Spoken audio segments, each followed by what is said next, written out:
Mga kapuso, maiba lang tayo. Ako po ay magbabalita sa loob ng isang sasakyan. ASMR version kung tawagin. Meron po akong app dito sa cellphone na may decibel meter. Ito po yung sumusukat ng tinig, ng boses o ng ingay ng isang bagay. Ang challenge po para sa akin mga kapuso, kailangan hindi lumagpas ang meter sa 90 decibels habang sinasabi ko po ang aking spills. Let's go.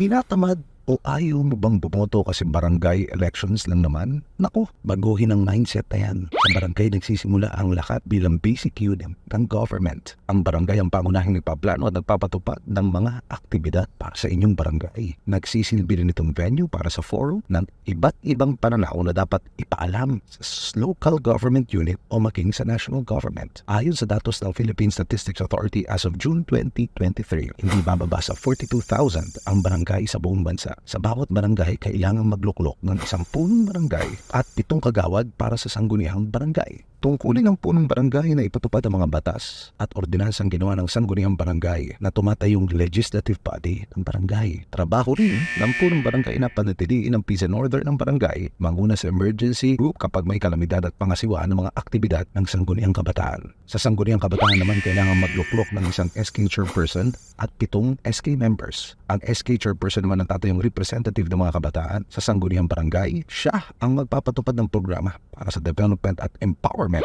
ng mga kabataan. Kaya kung ayaw mong bumuto sa darating na barangay at SK elections, think again. Dahil siguradong apektado ka sa mga gagawing desisyon ng mga mamumunong barangay officials sa iyong lugar. Kau rin, sige ka. O mga kapuso, nakita nyo ba sa decibel meter kung lumagpas sa 90 ang lakas ng boses ng inyong lingkod? Mula rito, sa loob mismo ng GMA Network Center sa Quezon City, ako si Emil Sumangil para sa mas malaking misyon, mas malawak na paglilingkod sa bayan. Ito ang balita ko. Hey guys! Get ready with me after a whole day of duty. Alam nyo, ang bilis na talaga ng mga araw simula nung pumasok ang Burr months. Pero wait, bago ang Pasko, alam nyo ba na may importanteng magaganap soon ang barangay at SK elections this October? O FYI ha, manual elections ito. Meaning, mano-mano ang pagbibilang ng mga boto.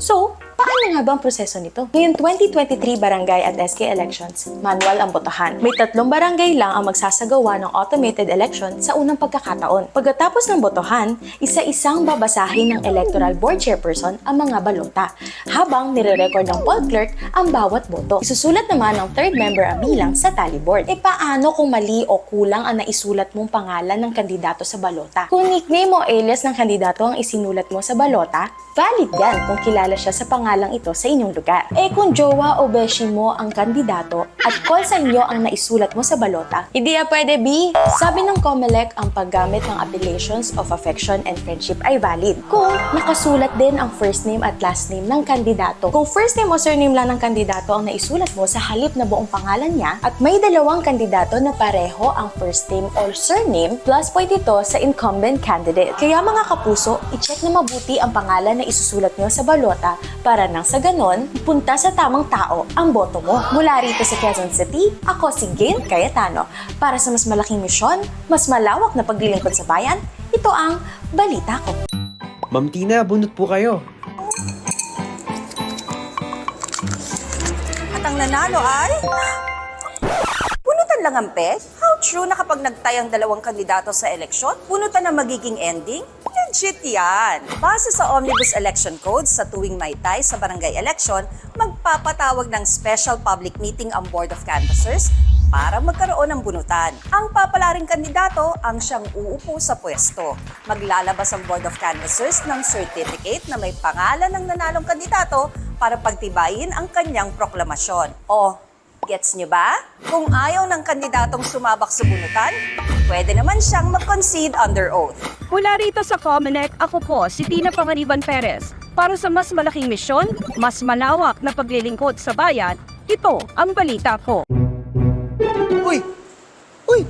Si SK yun, di ba? San? Ayun o! Pwede ba yun yung mahilig magpa-budget sa barangay?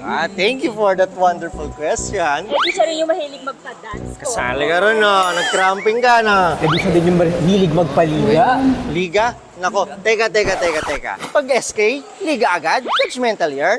Alam nyo ba na hindi lang sa paliga o papageant umiikot ang trabaho ng isang mahalal na SK official? Sa katunayan, ayon sa inamyendahang Sangguniang Kabataan Reform Act, trabaho ng SK na gumawa ng Comprehensive Barangay Youth Development Plan, magpatupad ng mga proyekto para sa ikauunlad ng mga kabataan sa barangay, magsagawa ng mga fundraising activity at bumuo ng mga komite na tututok sa iba't ibang programang pangkabataan. Sabi nga nila, turuang maging matuwid habang bata pa.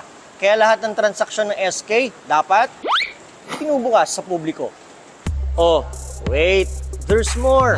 May labasan din ng resibo. Hindi ganitong resibo, kundi yung mga annual at end-of-term program accomplishment at financial report.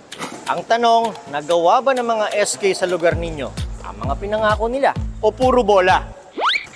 Sa mga nagsasabi naman na anak ni Kapitan ang patakbuhing SK chairman, business yun? bawal yan.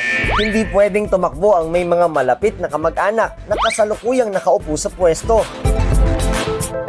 Kaya kung ikaw ay anak, apo, kapatid, asawa, manugang, binan ni Mayor, Vice Mayor, Governor, Vice Governor, Congressman at Nikap, hindi ka pwedeng tumakbo. Pati na yung mga nahatulan ng krimeng may kinalaman sa moral turpitude. At sa mga nagbabalak mag-SK, huwag tumakbo for the clout. Alamin ang trabaho. At sa mga boboto, kilalanin ang kandidato.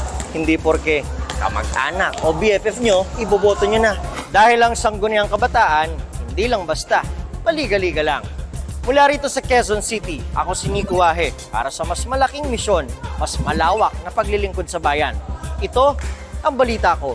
All the pretty girls walk like this, this, this, this, this. Pretty girls walk like this, this, this, this. All the pretty girls walk like this. Magkano nga ba ang sinasahod ng mga barangay official?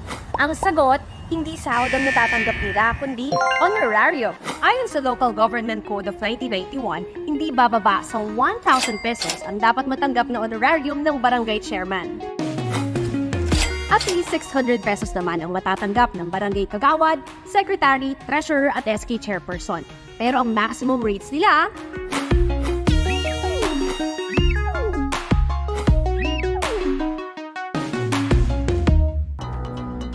pwedeng mag-iba ang honoraria alinsunod sa pag-adjust ng sweldo ng iba pang empleyado ng gobyerno. At depende na rin sa income classification ng munisipalidad o syudad kung nasaan yung barangay nila. O diba, pati honorarium nag-a-adjust? But wait, there's more! Dahil pwede rin makatanggap ng iba pang benepisyo ang barangay officials dahil na lang ng insurance coverage. Christmas bonus na hindi bababa sa 1,000 pesos. Libre ang pagpapagamot sa mga pampublikong ospital. At libreng tuition at matrikula sa state colleges and universities para sa legitimate children. At ikaw rin bilang barangay official, pwede ka rin mag-aral ng libre sa mga SUC sa syudad o probinsya kung saan na dun yung barangay mo. Mula rito sa GMA Network Center, ako po si Mav Gonzalez. Para sa mas malaking misyon at mas malawak na paglilingkod sa bayan, ito ang Balita Ko.